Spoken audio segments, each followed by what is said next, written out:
बिस्मिल्लाहिर्रहमानिर्रहीम अस्सलामु अलैकुम डियर स्टूडेंट्स। मैं हूं हबीबुल्ला कमर और आप देख रहे हैं the I T education .com YouTube channel. CS401 assembly programming language की जो हमारी सीरीज़ चल रही है शॉर्ट लेक्चर्स की, तो आज हम लेक्चर नंबर 12 जो है उसको स्टार्ट करेंगे। लेक्चर नंबर 12 देखते हैं, हमारे पास सब रूटीन का टॉपिक है। CS401 OCW के ऊपर कोर्स ओवरव्यू को चेक करते हैं जी। कोर्स ओवरव्यू, तो लेक्चर नंबर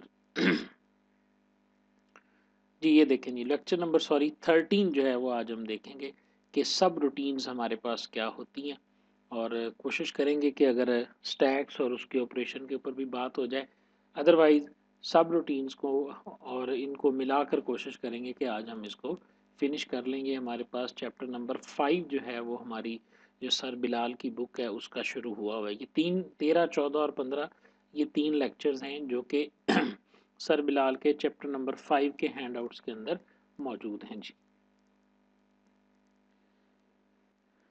तो जी आज का जो हमारा टॉपिक है ना, ये है सब रूटीन्स।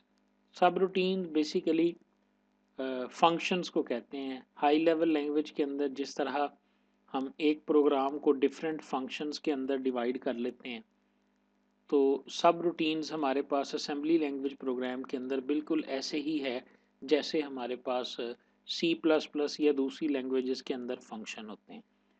तो अगर हम फंक्शंस को या सब रूटीन्स को अपने हाई लेवल प्रोग्रामिंग लैंग्वेज में यूज़ नहीं करते, उस वक्त हमारा प्रोग्राम फ्लो जो होता है वो थोड़ा चेंज्ड होता है। लेकिन अगर हम अपने प्रोग्राम्स के अंदर फंक्शंस को और सब रूटीन को यूज़ कर रहे होते हैं, तो हमारे प्रोग्राम का फ़्लो कुछ इस तरह से होता है। मसलन फ़र्ज़ करें ये आपका पूरा प्रोग्राम है और ये जो बार है ये इसकी टाइम लाइन को शो करती है। आप जब यहाँ पर पहुँचते हैं या स्टेटमेंट्स को शो करती है। आप जब यहाँ पर आए तो आपने यहाँ आकर किसी फंक्शन को कॉल किया, हाई लेवल लैंग्वेज की बात कर रहा हूँ। तो होता ये है कि आपका जो फ़्लो होता है, आपका मेन प्रोग्राम यहाँ पे स्टॉप कर जाता है और वो फंक्शन जिस जगह भी मौजूद होता है, अगर उसी प्रोग्राम के अंदर है तो उस प्रोग्राम के अंदर अगर वो इस लाइन पर भी मौजूद है तो वो वहाँ चला जाएगा। अदरवाइज़ अगर वो किसी और फाइल के अंदर भी मौजूद है तो आपका कंट्रोल यहाँ इस लाइन नंबर 4 से ब्रेक होके वो लाइन नंबर 10 पे चला जाएगा। मैं थोड़ा सा आपको यहाँ पर समझा देता हूँ किसी और हवाले से भी।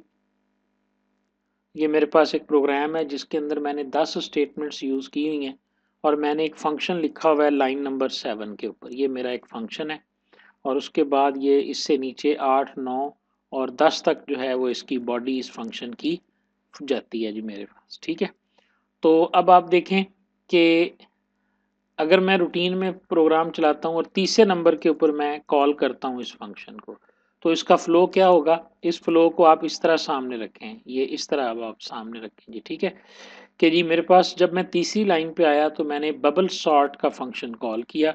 जैसे ही मैंने बबल सॉर्ट का फंक्शन कॉल किया, मेरा फ़्लो यहाँ से निकलेगा और बबल सॉर्ट की पहली लाइन के ऊपर वो चला जाएगा। बबल सॉर्ट की पहली लाइन अगर इसी फाइल में मौजूद है तो वो 7वीं लाइन पे आ जाएगा। 7वें के बाद ये एग्जीक्यूट करेगा दोबारा, ऐसे एग्जीक्यूट करने के बाद ये 9 नंबर तक था फॉर एग्जांपल, तो 9 नंबर के ऊपर यहाँ से कंट्रोल मेरा रिटर्न होगा और जैसे इसकी बॉडी ख़त्म होगी, यहाँ से लेकर यहाँ तक इसकी बॉडी है, ये ख़त्म होगी तो वापस मैं स्टेटमेंट नंबर 4 के ऊपर आ जाऊँगा। फिर 4, 5, 6, 7 इसी तरह ये चलता रहेगा और फिर मैंने नीचे आके दोबारा इस फंक्शन को कॉल किया, दोबारा मैंने सॉर्टिंग, तो फिर यहाँ से ये कंट्रोल शिफ्ट हो जाएगा इसके ऊपर और फिर ये कंट्रोल यहाँ पे कंप्लीट हो जाएगा। तो फंक्शन कॉल जब हम करते हैं या सब रूटीन, अब मैंने पहले ही बता दिया कि हम जो हमारा कॉन्सेप्ट है C++ का या ऑब्जेक्ट ओरिएंटेड प्रोग्रामिंग का, चूंकि हमने हाई लेवल लैंग्वेज पहले पढ़ी हुई है, असेंबली लैंग्वेज हम बाद में पढ़ रहे हैं। तो हाई लेवल लैंग्वेज में जो कॉन्सेप्ट आपके पास फंक्शंस का है, यूज़ ऑफ फंक्शंस का है, फंक्शन कॉलिंग का है और फंक्शन से रिटर्न होने का है, बिल्कुल सेम फंक्शन जो है ये हमारे पास सब रूटीन्स का है असेंबली लैंग्वेज के अंदर। सब रूटीन हमारे पास असेंबली लैंग्वेज में फंक्शंस का ही एक अल्टरनेट है।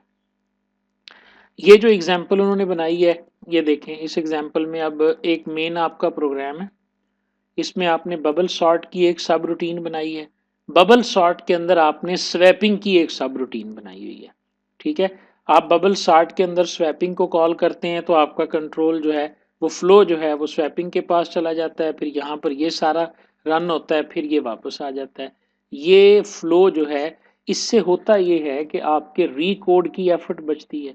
देखो अगर आप ये सब रूटीन की ऑप्शन ना होती तो ये बबल सॉर्ट का सारा कोड आपको यहाँ पे भी ऐड करना पड़ना था और सारा कोड फिर आपको यहाँ पर भी ऐड करना पड़ता था, या फिर आपको गो टू के ज़रिए जो है वो अपने प्रोग्राम में इस कोड को जो है वो रिपीट करवाना पड़ता था।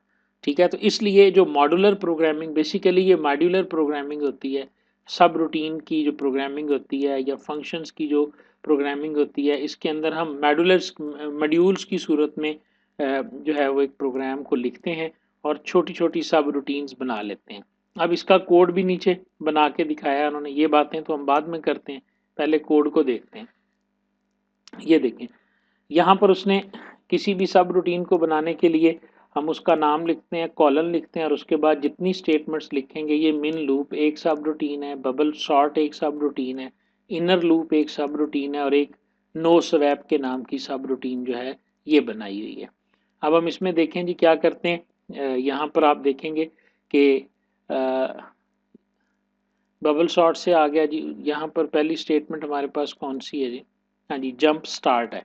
तो ये सबसे पहले तो स्टार्ट के ऊपर चला जाएगा, चूंकि ये जंप जो है ये अनकंडीशनल है तो ये स्टार्ट के ऊपर चला जाएगा, तो स्टार्ट का लेबल ढूंढें जी, ये यहाँ पे आएगा, बाकी ऊपर वाली कोई स्टेटमेंट नहीं चलेगी। यहाँ पर जैसे ही आया तो आप देखें इसने पहला सब रूटीन कॉल की बबल शॉट की, तो यहाँ से हमें एक इंस्ट्रक्शन का पता चल गया। असेंबली लैंग्वेज के अंदर सब रूटीन को कॉल करने की जो कमांड है या इंस्ट्रक्शन है वो कॉल है। आपने कॉल लिखा, साथ में उसका नाम लिखा तो आपके पास ये सब रूटीन जो है ना ये कॉल होगी। ठीक है, अब आपका कंट्रोल 34 नंबर लाइन से 35 पे नहीं गया, बल्कि 34 से वापस ये कहाँ आएगा, ये आपके पास आ जाएगा लाइन नंबर 8 के ऊपर। लाइन नंबर 8 के ऊपर आपने डिक्रीमेंट और सी एक्स किया, एस एच एल और सी एक्स कोमा 1 किया।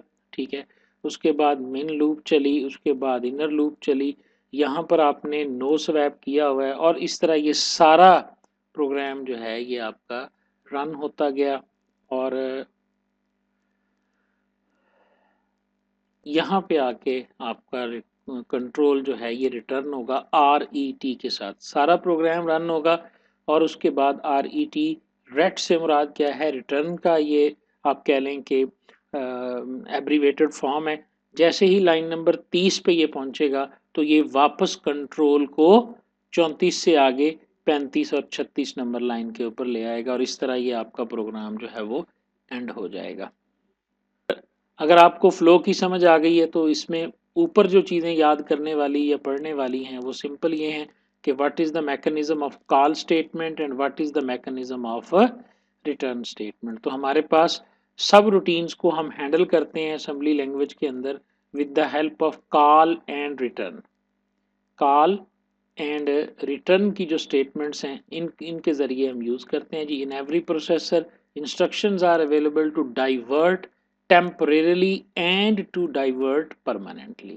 The instructions for permanent diversion in 808 processors जो हैं वो हमारे पास jump हैं, while instruction of temporary diversion जो है ये हमारे पास call की इंस्ट्रक्शन है। कॉल की इंस्ट्रक्शंस के ज़रिए क्या करता है, ये टेम्परेरली आपका कंट्रोल जो है ये डाइवर्ट करता है और इससे आप अपने कोड को रीयूज़ कर सकते हैं, यानी बार बार आप उसे कॉल कर सकते हैं।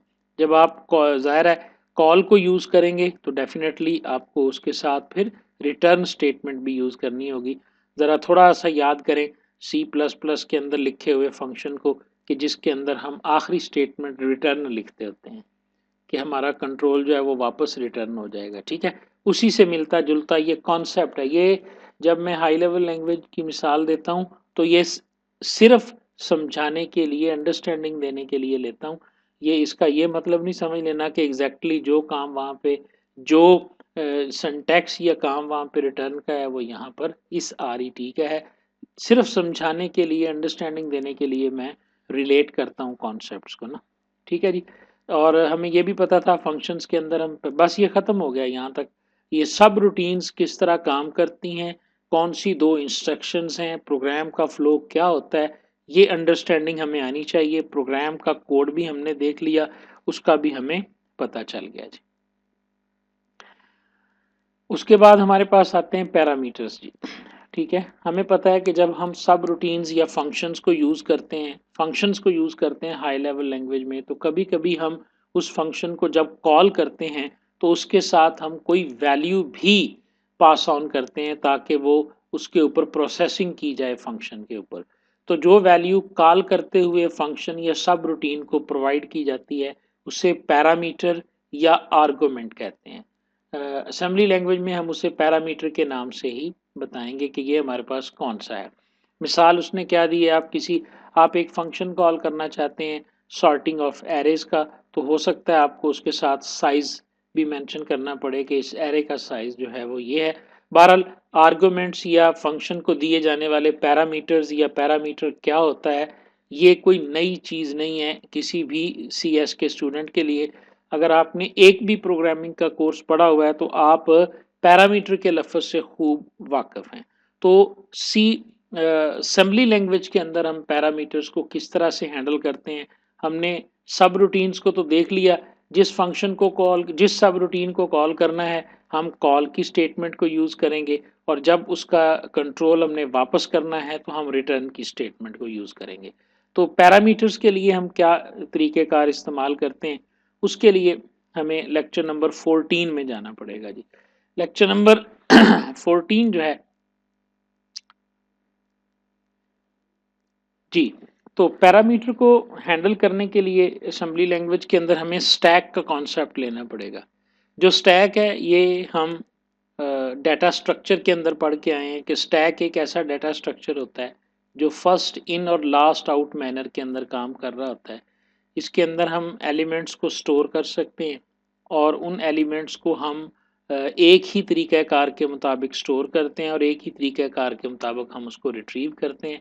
मसलन आप जिस आइटम को पहले स्टोर करेंगे वो आइटम सबसे आखिर में आप जो है ना वो रिट्रीव करेंगे। ऐसा नहीं होगा कि जो पहले स्टोर की गई है वो पहले स्टोर हो जाए। यानी स्टैक को आप ये समझें कि आप एक टेबल के ऊपर प्लेटों को जोड़ रहे हैं, तो जिस प्लेट को आपने सबसे पहले रखा वो तो सबसे नीचे चली जाएगी ना। तो जब आप इस्तेमाल करेंगे तो जो सबसे पहले प्लेट रखी गई थी वो आपके पास जो है वो सबसे लास्ट के ऊपर जो है ना वो इस्तेमाल होगी। तो इसके अंदर फिर तरीक़ाकार क्या हुआ कि जो प्लेट हम सबसे आखिर पे रखेंगे वो प्लेट हम सबसे पहले उठाएंगे। तो ये तरीक़ाकार जो है ये स्टैक कहलाता है। इस मैकेनिज़्म के मुताबिक डाटा को महफूज करना और डाटा को रिट्रीव करना, इन एंड आउट करना, ठीक है, ये हमारे पास स्टैक डाटा स्ट्रक्चर कहलाता है। ये भी यकीनन आपने सी प्लस प्लस के अंदर या किसी भी प्रोग्रामिंग के अंदर या डाटा स्ट्रक्चर के अंदर आप स्टैक के कॉन्सेप्ट से अवेयर होंगे जी। जानते हैं ना आप स्टैक के बारे में? ओके जी। तो अब यहाँ पर हम स्टैक को किस तरह से यूज़ करेंगे वो हम देखते हैं जी। हम यहाँ पर ये करेंगे कि हम स्टैक के अंदर जो पैरामीटर की हम बात कर रहे थे ना, हम स्टैक के अंदर पैरामीटर को स्टोर करेंगे और वहाँ से हम उसे पॉप कराएंगे। असेंबली लैंग्वेज के अंदर स्टैक को हैंडल करने के लिए हमारे पास जो ऑपरेशंस हम यूज़ करते हैं, ये हम कुछ इसके बारे में कल भी डिस्कस करेंगे, लेकिन कुछ चीज़ें बस मैं यहाँ पे आपको बता देता हूँ कि असेंबली लैंग्वेज के अंदर हम जो जो ऑपरेशन जिसके ऊपर परफॉर्म करते हैं, याद रखिएगा स्टैक के अपने जो है ना वो प्रोसीजर्स हैं, उनके अपने बाकायदा नाम हैं। ठीक है, और वो नाम क्या है वो देखें जी। स्टैक के ऊपर परफॉर्म होने वाले एक पुश ऑपरेशन है, एक पॉप ऑपरेशन है। ठीक है, पुश ऑपरेशन हमारे पास क्या है और पॉप ऑपरेशन हमारे पास क्या है। पुश के ज़रिए हम डाटा को सेव करते हैं, पॉप के ज़रिए हम डाटा को रिट्रीव करते हैं। इनका आपको इल्म होना चाहिए पुश एंड पॉप के ज़रिए हम क्या करते हैं जी। ये देखें जी, पुश इंस्ट्रक्शन जो है ये दो काम करेगी। डिक्रीमेंट करेगी स्टैक पॉइंटर को by 2 and then transfer a word from the source operand to the top of the stack now pointed by the SP. Basically क्या है, आपने एक स्टैक क्रिएट किया हुआ है और उस स्टैक का एड्रेस आपने अपने स्टैक पॉइंटर के अंदर स्टोर कर लिया। शुरू में हमने पढ़ा था हमारे पास स्टैक पॉइंटर जो होता है ये मौजूद होता है स्टैक रजिस्टर के अंदर, जिसके ज़रिए हम किसी भी मेमोरी का एड्रेस हम स्टोर कर लेते हैं। हमने एक स्टैक डिक्लेयर किया, उस स्टैक को डिक्लेयर करके हमने उसका जो जो पहली लोकेशन है उसको हमने एसपी के अंदर स्टोर कर लिया। SP stands for stack pointer, इसके अंदर हमारा एड्रेस चला गया। जब भी आप स्टैक के ऊपर कोई वैल्यू पुश करना चाहते हैं तो आप क्या करेंगे, पुश ऑपरेशन ऑफ स्टैक क्या करेगा, सबसे पहले तो ये जो पॉइंटर है उसकी वैल्यू में से 2 कम करेगा। यानी 2 कम करने से क्या मुराद है कि पहले वो अगर 3000 एड्रेस के ऊपर था तो अब वो 3000 में से 2 माइनस कर दें तो 2098 पे अब वो आ जाएगा। और 3000 के ऊपर वो क्या करेगा, ये वर्ड जो वैल्यू उसे दी गई है उस वैल्यू को वो 3000 वाली 2 बाइट्स लोकेशन के ऊपर वो स्टोर कर देगा। ट्रांसफर ए वर्ड से मुराद ये है कि उसके पास 2 बाइट का जो नंबर होगा उसको वो वहां पे स्टोर कर देगा। ठीक है जी, समझ आ गई इस बात की। अच्छा, पुश और उसके बाद क्या करेगा, 2 काम करने हैं। एक तो इसने डिक्रीमेंट करना है अपनी वैल्यू में 2 का, और दूसरा जो प्रीवियसली स्टोर्ड लोकेशन थी वहां पे वर्ड को ट्रांसफर करना है। जैसे ही पुश का ऑपरेशन परफॉर्म होगा तो उसके बाद पुश स्टैक पॉइंटर की वैल्यू क्या होगी भला। अगर ये पहले स्टैक पॉइंटर की वैल्यू फॉर एग्जांपल 3000 थी तो एक पुश ऑपरेशन होने के बाद स्टैक पॉइंटर की वैल्यू क्या होगी भला।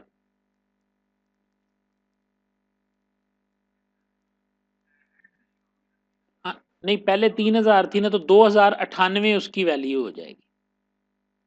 ठीक है, बस ये बात ध्यान में रखिएगा। Push often is used to place parameters on the stack. तो इस पुश के जरिए हम पैरामीटर्स को स्टैक के ऊपर रखते हैं ताकि जब हम सब रूटीन के प्रोसीजर्स को अपनाएंगे जो हम पीछे पढ़ के आए हैं कि सब रूटीन को कॉल करने के लिए कॉल है और रिटर्न करने के लिए रिटर्न है।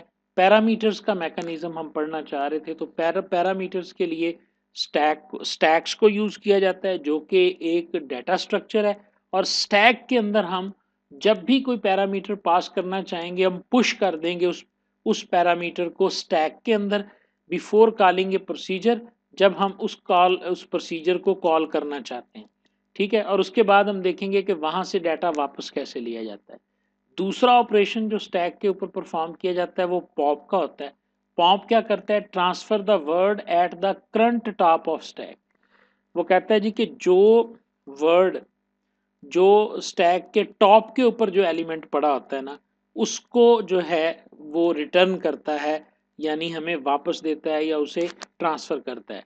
पॉइंटेड बाय द एसपी, चूंकि स्टैक को पॉइंट कर रहा है आपका स्टैक पॉइंटर, तो वो देखेगा जी स्टैक पॉइंटर की वैल्यू क्या है और जो वैल्यू वहां पर स्टोर होगी वो उस डेस्टिनेशन उसे उठा के डेस्टिनेशन के ऊपर रख देगा और इंक्रीमेंट कर देगा स्टैक पॉइंटर को 2 पॉइंट के साथ। 2 पॉइंट के साथ इंक्रीमेंट करने से क्या है, इससे मुराद ये है कि आपका जो स्टैक है वो मूव कर जाएगा उससे ऊपर वाले, यानी एक एक एलिमेंट आपने उठा लिया तो जाहिर है ये तो आ गया पॉप में, तो अब आपके स्टैक पॉइंटर की वैल्यू क्या होगी, स्टैक पॉइंटर उससे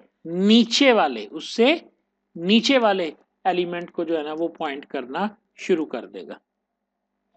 देखें जी यहाँ पर आपके पास ये मेमोरी एड्रेस है 3000 2999 और ये आपकी 2 बाइट का स्टैक है। आपने ना एक ऑपरेशन परफॉर्म किया पुश 10 का।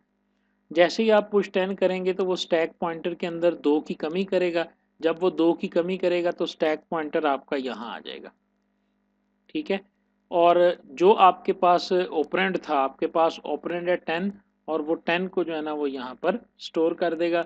इस वक्त आपका स्टैक पॉइंटर जो है वो 2998 पोजीशन के ऊपर जो है ना वो पहुंचा हुआ है। ठीक है, फिर आपने कहा जी पुश करो, मतलब आपने कहा पुश करो जी 17, तो फिर क्या होगा कि आपका एसपी जो है वो नीचे मूव करेगा, यहाँ आ जाएगा और 17 जो है वो यहाँ पर लिखा जाएगा जी। समझ आ रही है। अब आपने उसे कहा कि पॉप करो, आपने पॉप के अंदर कोई पैरामीटर नहीं देना, पॉप ने जाना है कि जी ये स्टैक के टॉप के ऊपर मौजूद है, ये इस वक्त मौजूद है 2997, क्योंकि अगर आप इसको उल्टा करके देखें, अब इस डायग्राम को अगर हम उल्टा करें तो स्टैक पॉइंटर ये देखें, ये स्टैक के टॉप के ऊपर है, तो टॉप के ऊपर कौन सा एलिमेंट है इस वक्त? 17 है। नीचे से देखें आप, ये 17 टॉप के ऊपर है, समझ आ रही है ना? ये आपका बॉटम है और ये आपके स्टैक का टॉप है। इस तरह हम इसको फिल अप कर रहे हैं, ठीक है ना? यानी एक ही बात थी, अगर मैं इसको उल्टा कर देता तो फिर आपको वहां पे जो है ना वो थोड़ी सी दिक्कत होनी थी समझने में। तो इस वक्त आपका एसपी कहाँ पड़ा हुआ है? आपका एसपी जो है वो यहाँ से स्टार्ट कर रहा है, ठीक है? तो हमने क्या कहा कि वो इसको उठाएगा और 17 को इसमें से निकाल देगा और इसमें 2 का इंक्रीमेंट कर देगा। जब 2 का इंक्रीमेंट करेगा तो आपका स्टैक पॉइंटर जो है वो दोबारा यहाँ पे आ जाएगा। समझ आ गई है जी? जी जो, हाँ जी, नहीं नहीं, हमारे लास्ट में हमने यही डाली है ना, 17 ही हमने लास्ट में डाला, देखो ना। पुश 10 किया, देखो पुश 10 किया, पुश 17 किया, और जब पॉप करेंगे तो आखिरी पुश ने आना है जो 17 था हमारे पास। जो आपने लास्ट इन की है, इसे लाइफो कहते हैं ना स्टैक को, लास्ट इन फर्स्ट आउट, ठीक है? जो वैल्यू लास्ट इन पे इन होगी वही वेरी फर्स्ट जो है ना वो आउट आएगी जी। तो इस तरह करके जो है ये पुश, और तो हम इसमें करते क्या हैं, करते हम इसमें ये हैं कि जो पैरामीटर के लिए हम पढ़ रहे हैं, तो सब रूटीन के लिए तो पैरामीटर पुश के जरिए स्टैक के ऊपर रख दिया जाता है, ठीक है? और जब वो जब जब उस प्रोसीजर को हम कॉल करते हैं ना, तो हम उस प्रोसीजर को सिंपली ये कहेंगे कि वो जो भी पोजीशन है ना स्टैक पॉइंटर की, उस पोजीशन पे जो वैल्यू पड़ी हुई है ना वो तुम्हारा पैरामीटर है। समझ आई बात की? यानी हमने सब रूटीन को कॉल करना है ना। सी प्लस प्लस में तो हम फंक्शन के अंदर ब्रैकेट के अंदर पैरामीटर दे देते थे ना, लेकिन ये तो असेंबली लैंग्वेज है ना, यहाँ पे तो पैरामीटर में कोई चीज़ नहीं जाती। यहाँ तो हमें पता है कि हम रजिस्टर्स में या मेमोरी में डाटा स्टोर करते हैं और मेमोरी में से डायरेक्टली एक्सेस कर रहे होते हैं, ठीक है? तो हमें डेफिनेटली वो जो पैरामीटर है वो मेमोरी में किसी जगह रखना पड़ेगा और सब रूटीन जो है वो उस जगह जाएगी और उसे उठा लेगी। तो जो जिसको भी आपने एज अ पैरामीटर वैल्यू को सेंड करना है, आप उसे स्टैक में पुश कर दिया करेंगे, ठीक है, कॉल करने से पहले। और जब उस सब रूटीन को कॉल करेंगे तो वो सब रूटीन जैसे ही स्टैक के पास जाएगी तो डेफिनेटली स्टैक के पास वही वैल्यू होगी जो आपने एज अ पैरामीटर उसके ऊपर पुश की होगी, क्योंकि टॉप वाली वैल्यू उसे मिलनी है। अगर आपने उससे पहले और भी कुछ किया हुआ है, पुश किया हुआ है, तो लेकिन जो लास्ट पुश आपका होगा वो एज अ पैरामीटर जो है वो उसके ऊपर हैंडल होगा जी, ठीक है? बाकी वही है कि हम कॉल के ज़रिए जो है ना वो प्रोसीजर को कॉल करेंगे, रिटर्न के ज़रिए अपनी जो फ्लो है उसको हम रिटर्न करेंगे जी। जी बात की समझ आई यहाँ तक जी? हाँ जी, तो स्टैक का आपको पता होना चाहिए, पुश ऑपरेशन कैसे काम करता है, पॉप ऑपरेशन कैसे काम करता है, और पुश एंड पॉप और स्टैक को हम सब रूटीन में किस मकसद के लिए हम इस्तेमाल करते हैं, ये बात आपको क्लियरली पता होनी चाहिए।